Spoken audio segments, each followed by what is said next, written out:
Hello, my friends. Today we're going to be talking about 5 Japanese phrases that will instantly impress your boss. This video is going to be for people who do not want to make a mistake, who are afraid of making mistakes in Japanese business settings. So let's get started. So the first phrase I got here is お世話になっております。お世話になっております。Um, I've explained this word so many times in the past. By now, if you follow me on YouTube, you probably know what it means. It means it's a it's a simple greeting. It means thank you for your continued support, but it's something you say at the beginning of the conversation. It could be for emails, not only verbal communication, but also on in emails, also on after you pick up the phone. In any kind of situation, if you're communicating, that's the first thing we say. Okay. お世話になっております. One thing to note here is that uh, in Japanese, keigo depends on what word we use, depends on if it's your coworker versus if it's your client. So if it's your coworker, it could be either お世話になってます or お疲れ様です. If it's a client, you only say お世話になっております. お疲れ様 is a thing to say within your group, within your organization, your affiliation, right? That's お疲れ様. You do not want to say お疲れ様 to a client. It's always お世話になっております. All right. So again, to repeat, お世話になっております. We can use this with anybody, client, or coworker. All right. And the reason why it impresses people is because it shows that you acknowledge the relationship. So you know who you're talking to. お世話になっております. And it's a great way to actually start a conversation instead of saying konnichiwa is kind of a not, it's not a professional way to start a conversation. All right. So number two, this is a good one. Whenever you want to, so the word is お手数をおかけして申し訳ありません. お手数をおかけして申し訳ありません. It means I'm sorry to cause any trouble, right? I'm sorry for the trouble. 申し訳ありません, we all know it means sorry. お手数 is the word trouble here. So お手数 means trouble. And so literally trouble to cause, I'm sorry. That's what it says, right? So like I said, when to use it, when we use it when we make a request or apologize for the inconvenience that you caused. Um, it could be anything from you forgot to reply to email. You can say, "Ah, すいません、お手数おかけして申し訳ありません." Um, it could be someone you want someone to do something for you, so you're asking for something like a favor, and because you're causing trouble and inconveniences, you say, すいません、お手数おかけして申し訳ありません. That's when we use it. All right. Any kind of favor, we want to use this word. Yeah. And the reason why it's impressive when you use this, if you use this, is because it expresses deep politeness and consideration. So whenever you use this, today's title is impressing your boss. If your boss hears that you use this word on a daily basis, it means that you're a considerate person. Yeah, most bosses in Japan would think so. All right. Okay, number three.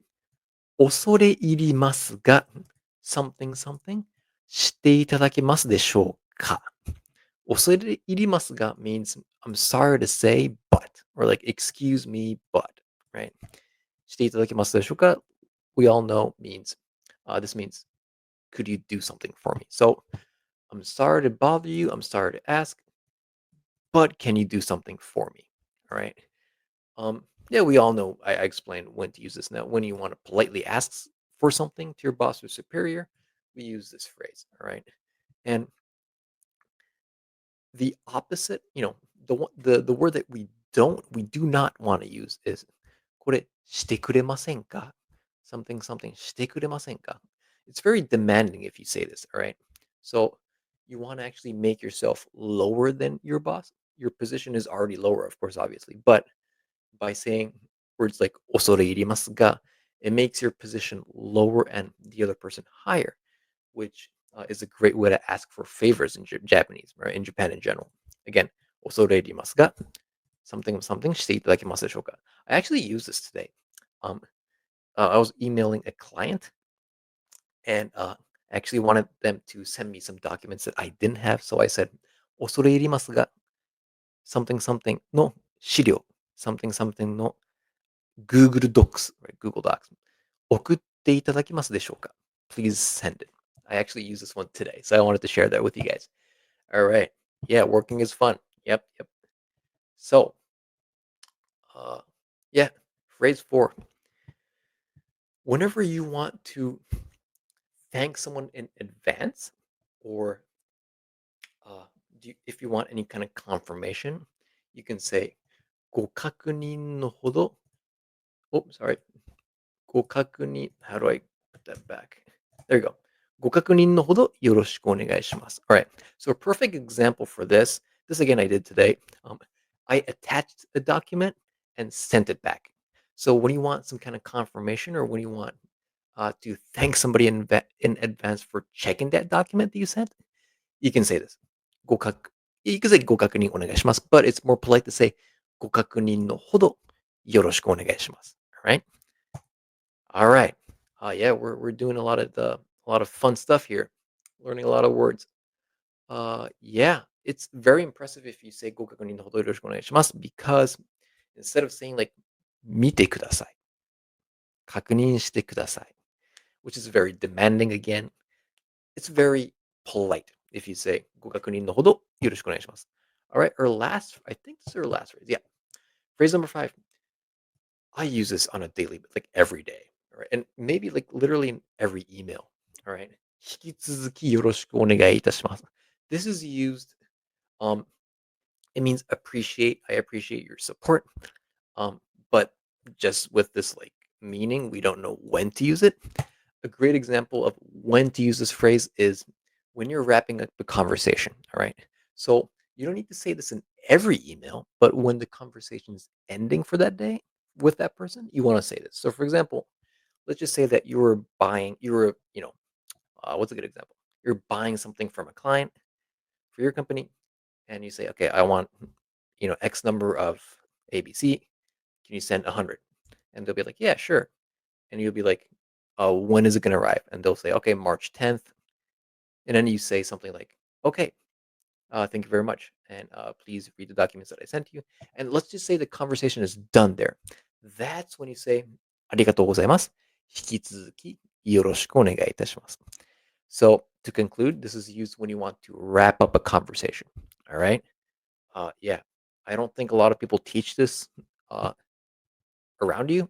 So yeah, please. I hope you learn uh, a lot from out of these videos. All right. So this was a great one. 引き続きよろしくお願いいたします. All right. And I did add that instead of phone calls or verbal communication, it's used more in emails or like meetings, like a very formal situation. Yeah. Emails is probably the number one place that it's used. This 引き続き, right? And yeah, and I also wrote that it at the reason we want to use it at the end is because instead of like saying sayonara or like arigatou gozaimasu, like just thank you, it leaves a positive impression, positive and respectful. I wrote here, um, if you say this. So whenever you end the meeting or an email, you always want to say this, right? It's just thanking the other party for listening to you, for reading your email. All right. So yeah, if you use all these words correctly, I'll go through all of them again. We got お世話になっております。お手数をおかけして申し訳ありません. I'm sorry for the trouble. Excuse me, but could you do something for me? 恐れ入りますが、something something していただけますでしょうか? We've got thanks in advance, or please check my document that I sent you. ご確認のほどよろしくお願いします. And then if you want to wrap up a conversation in an email, especially in email, you say 引き続きよろしくお願いいたします. Guys, by using these phrases correctly, you're going to stand out as someone who respects Japanese business culture. And that's always impressive. And yeah, I always want to know.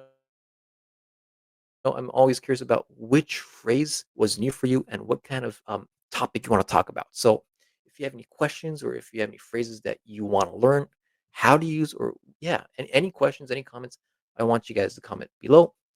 Uh, and thanks always for coming to my channel.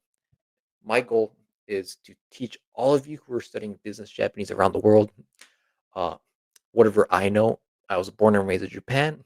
I happen to speak English because my father is American, but I was born and raised here, and I work at a Japanese company. I was raised here, so I hope that most people who study, a lot of people who study business Japanese learn something out of this video.